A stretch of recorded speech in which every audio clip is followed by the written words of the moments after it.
The solution to capacitance practice 2, equivalent capacitance, is a little bit tricky because you can't just work from the left to the right, but the basic procedure stays the same. So don't even look at the calculations that are shown. Just look at the color coding and see if we can understand how it is to shrink the circuit down based on the connections that we're given. So we're told we have a 20-volt battery, so that we know we're starting off with. 20 volts. Here is my red, so same color, same voltage, all of that is red. I have the orange, I have the green, and then I use the blue for the 0 volts. So we always know the blue and the red, right? So the blue will always be 0 volts, the red will always be the voltage of the battery. Now, in looking at the circuit, you have to be absolutely clear that you're getting together the right combinations. For me, 2 and 3, when I looked at them, I pretty much saw that, okay, the same flow of charge is going through 2 and 3. Let me start there. So I started by shrinking those down into 1. And when I did that, now I looked and saw, well, yeah, I do have 1 and 4 are definitely in parallel to start. Same color on the top and the bottom.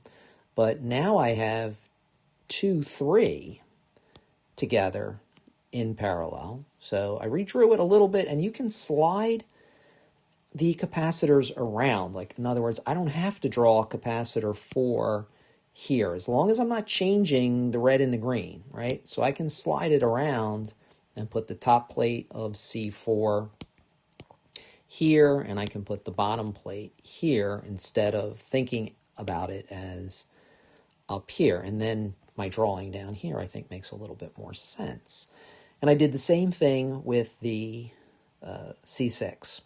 So it doesn't matter where it's drawn within the green, as long as the top plate is sitting within the green, I'm okay. So C6 is sitting within the green, and that is going to be in parallel. Same color on the top, same color on the bottom. They are in parallel, but I think it's a little bit easier to see in this more linear drawing.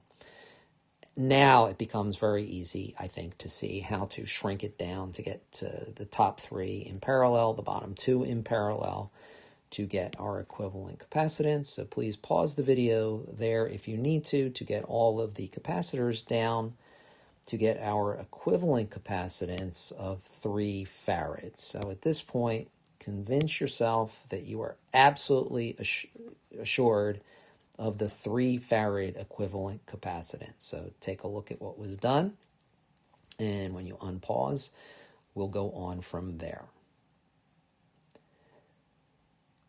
Okay, so hopefully you have looked at the equivalent capacitance calculations, that 2, 3 has 1, 5, 6 has a 6, 1, 2, 3, 4 has a 6, and we put them all together to get our 3. Once we know the equivalent capacitance, we want to know everything about this bottom circuit.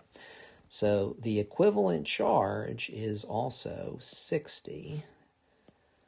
Is 60, and that tells me I have a 60 coulomb charge here and a 60 coulomb charge here.